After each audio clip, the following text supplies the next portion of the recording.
नमस्कार साथियों, मैं अभिषेक मिश्रा आप सभी का सतत ज्ञान यूट्यूब चैनल में हार्दिक स्वागत करता हूं। ये वीडियो मुख्य रूप से जो है पंचायती राज व्यवस्था पर आधारित है। कई अभ्यर्थियों के प्रश्न थे या जानकारी लेना था, वो कह रहे थे कि वर्क प्रोफाइल क्या होगा वीपीओ, वीडीओ और एसकेपी यानी ग्राम पंचायत अधिकारी, ग्राम विकास अधिकारी, समाज कल्याण पर्यवेक्षक के कार्य क्या होते हैं। बहुत सारे ऐसे प्रश्न आ रहे थे, तो मैंने सोचा एक वीडियो सीरीज़ बनाता हूं जिसमें जो विभिन्न आयाम हैं ग्राम पंचायत के, ग्राम सभा के, या यूँ कहिए कि पंचायती राज व्यवस्था के जो आयाम हैं, जो ग्राम पंचायत अधिकारी कार्य करेगा उसको ये सारी चीज़ें पता होनी चाहिए। तो उद्देश्य यही है कि इन सारे आयामों पर एक वीडियो मैं आपके पास लेकर के आऊँ। तो आज ये पहला भाग है पंचायती राज व्यवस्था का, और ये आधारभूत ढांचा जो होता है, यानी कि आप किसी भी चीज़ को तब बेहतर तरीके से समझ पाते हो जब उसका बेसिक नॉलेज होता है। तो ये वीडियो मुख्यतः उसी पर केंद्रित होगा। देखिए, ग्राम पंचायत, अगर बात की जाए ग्राम पंचायत की, तो ये शुरुआत कहाँ से हुआ।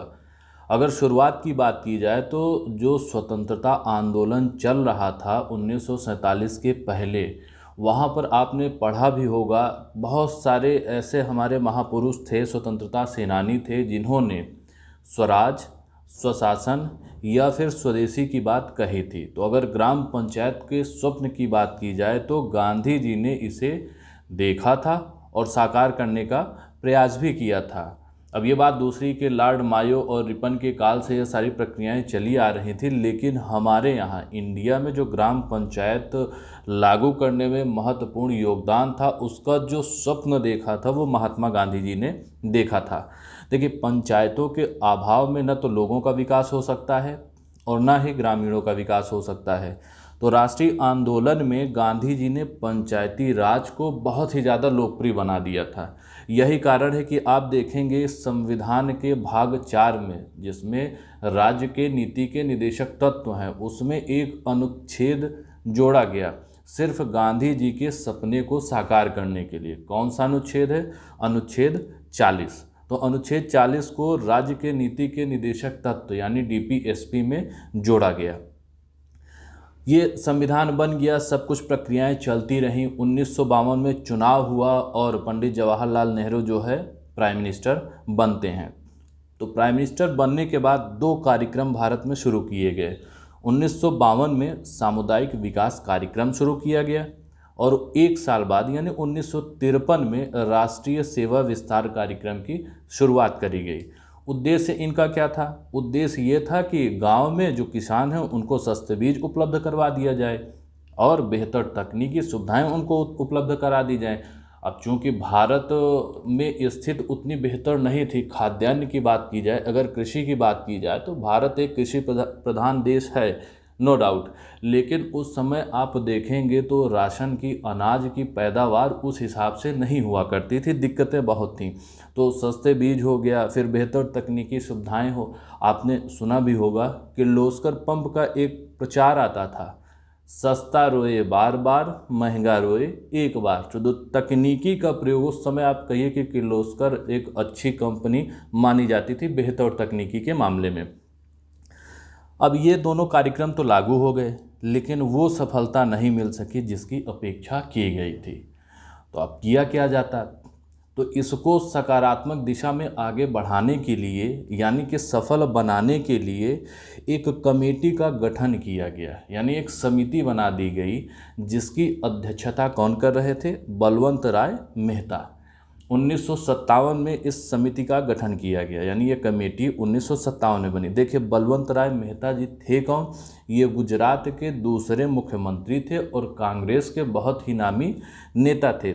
यानी 1957 में एक कमेटी बना दी गई जिसके अध्यक्ष बलवंत राय मेहता जी थे।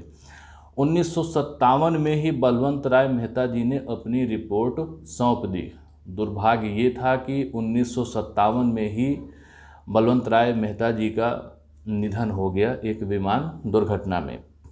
अब जो रिपोर्ट सौंपी गई थी उसमें जो है विकेंद्रीकरण की सिफारिश की गई थी। विकेंद्रीकरण क्या होता है?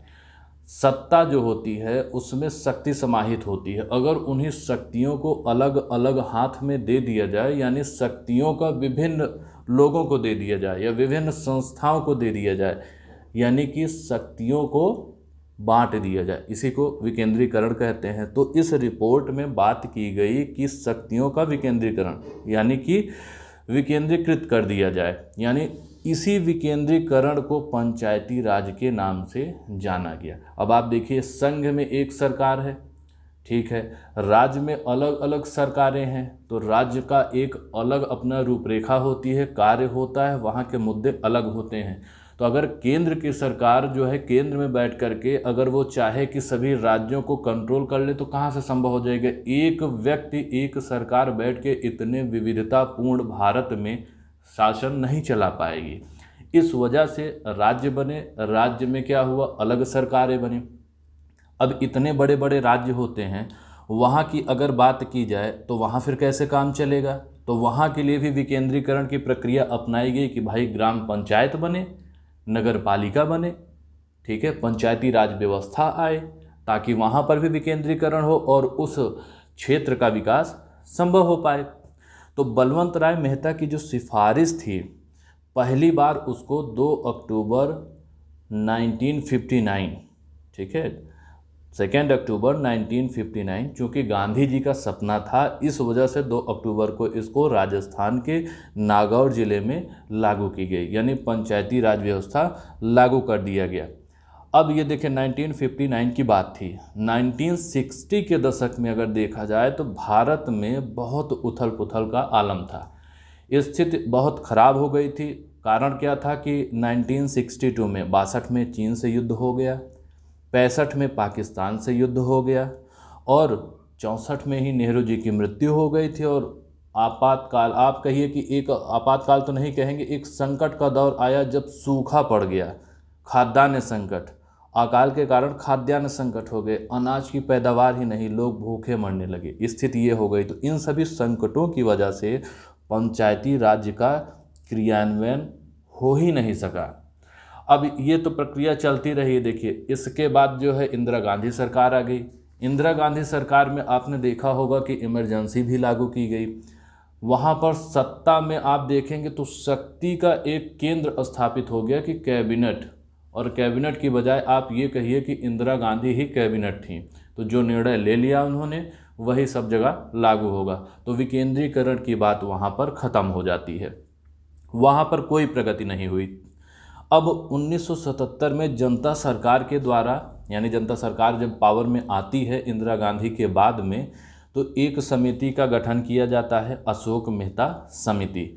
इसने द्विस्तरीय पंचायती राज के बारे में कहा, एक जिला परिषद, दूसरा मंडल पंचायत।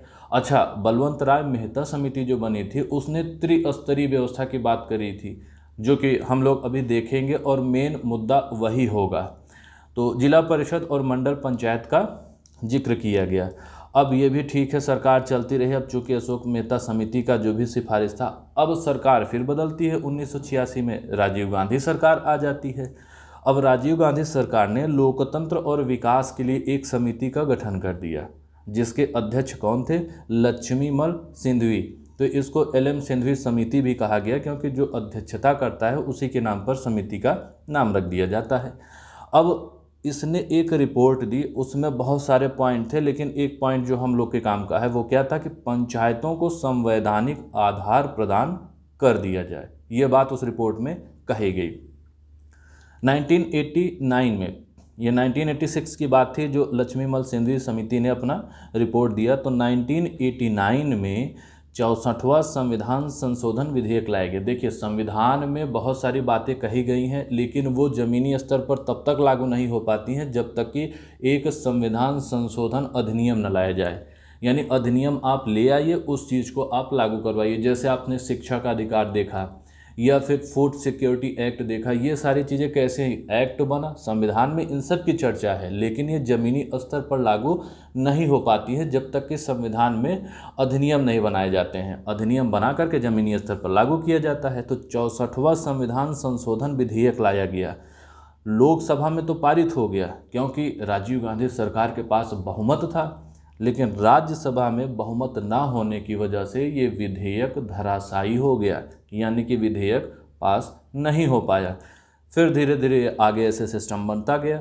1991 में नरसिम्हा राव सरकार आती है और नरसिम्हा राव सरकार आने के बाद उसने 73वां और 74वां 73rd एंड 74th संविधान संशोधन विधेयक लाया, जो कि लोकसभा में और राज्यसभा दोनों जगह क्या हुआ, पास हो गया। अच्छा, दोनों जगह पास हो गया 1992 में। अब ये लागू कर दिया जाता है कब, 1993 में, यानी पूरे भारत में अब पंचायती राज के ऊपर एक संविधान संशोधन अधिनियम आ चुका था, 73वां संविधान संशोधन अधिनियम। इसको रखा कहाँ गया, 11वीं अनुसूची में इसको रखा गया। इसके अंतर्गत 29 विषय शामिल किए गए। अब ग्राम पंचायत का जो मेन मुद्दा होता है इन्हीं विषय पर आता है। जितने ग्राम पंचायत अधिकारी, ग्राम विकास अधिकारी और समाज कल्याण पर्यवेक्षक आते हैं, मेन विषय यही 29 विषय होते हैं, इन्हीं पर उनको काम करना पड़ता है। अब देखिए कौन कौन से विषय हैं। 29 विषय में पहला जो विषय आता है, अब विषय को अगर देखिए तो बहुत सारे विषय हैं, हमने इसको 4 कैटेगरी में बांट रखा है। पहला सामाजिक कल्याण से संबंधित जितने मुद्दे होंगे, अब वो आपका शिक्षा हो जाएगा, स्वास्थ्य हो जाएगा, महिला बाल विकास हो जाएगा, पेयजल हो गया, परिवार कल्याण, तो इस टाइप के जितने भी मुद्दे थे ये मुद्दे सामाजिक कल्याण के दायरे में आ गए, यानी कि समाज का कल्याण करना है। इस वजह से ये अब जो समाज कल्याण पर्यवेक्षक है इसका रोल इस फील्ड में आ जाता है।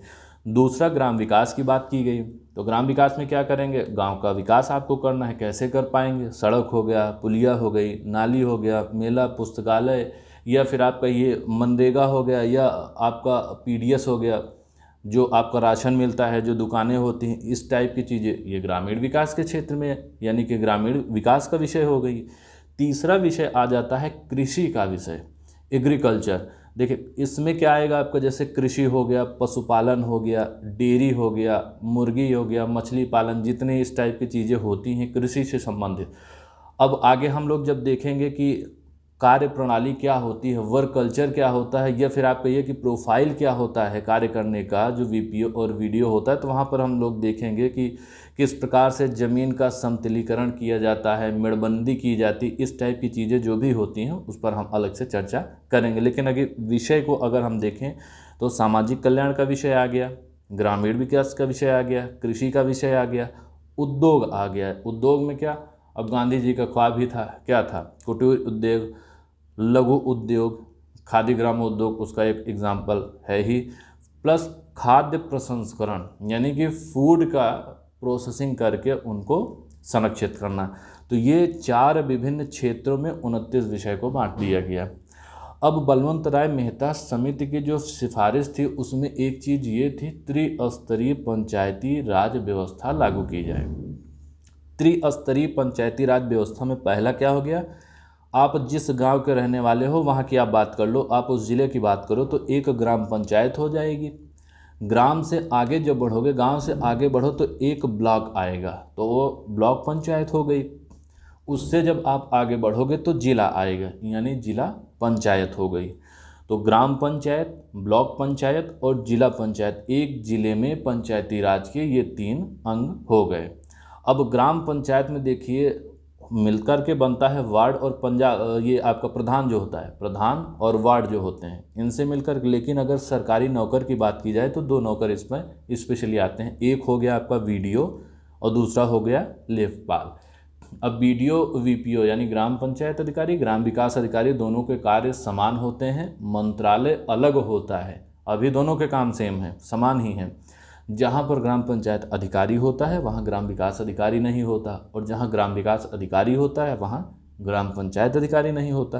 तो ये दोनों सरकारी नौकर ग्राम पंचायत में होते हैं, सारा सरकारी काम यही देखते हैं। अब अगला जो बात की जाए ब्लॉक पंचायत, तो आपने सुना होगा बीडीओ। तो ब्लॉक पंचायत में ब्लॉक डेवलपमेंट ऑफिसर होता है, जिसको वीडियो बोलते हैं। आगे जब हम बढ़ेंगे तो होता है जिला पंचायत। जिला पंचायत में डीपीआरओ, बहुत सारे लोग डीपीआरओ का फुल फॉर्म भी नहीं जानते होंगे, ऐसा हो सकता है। तो होता क्या, डिस्ट्रिक्ट पंचायती राज ऑफिसर। तो ये ग्राम पंचायत, ब्लॉक पंचायत, जिला पंचायत के ऑफिसर होते हैं। तो पहले वीडियो का ये कंटेंट था, देखिए ये बेस है, आधार है। जब तक आप इन चीज़ों को नहीं जानेंगे तब तक आगे की प्रक्रिया आप नहीं समझ पाएंगे। अब आप जिस विभाग में काम करने जा रहे हो, पंचायती राज विभाग में, तो उस विभाग के बारे में जानना बहुत ही ज़रूरी हो जाता है। अब जब मैं वर्क प्रोफाइल के बारे में बताऊंगा तो आपको बेहतर तरीके से तभी समझ में आएगा जब आप ये सारी प्रक्रिया पढ़े रहेंगे कि हाँ, पंचायती राज का उद्भव कहाँ से हुआ, किस प्रकार से आगे बढ़ा, किस प्रकार से संविधान में संशोधन किए गए, विषय कौन कौन से हैं, विषय को किस हिसाब से बांटा गया, कौन सी समिति के आधार पर सिफारिश हुई और त्रिस्तरीय व्यवस्था कौन सी है। कई राज्यों में त्रिस्तरीय के बजाय द्विस्तरीय ही व्यवस्था लागू की गई है। उसका कारण देखिए ये है कि जहां 10 लाख से कम की पॉपुलेशन है 2 स्तरीय हो गया, जहां 10 लाख से ज़्यादा की है वहां पर त्रिस्तरीय व्यवस्था लागू कर दी गई। अगले वीडियो में हम लोग देखेंगे ग्राम पंचायत और ग्राम सभा के बारे में।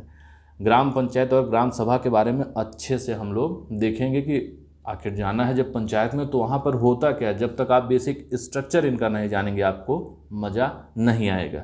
तो आशा करता हूँ वीडियो अच्छा लगा होगा।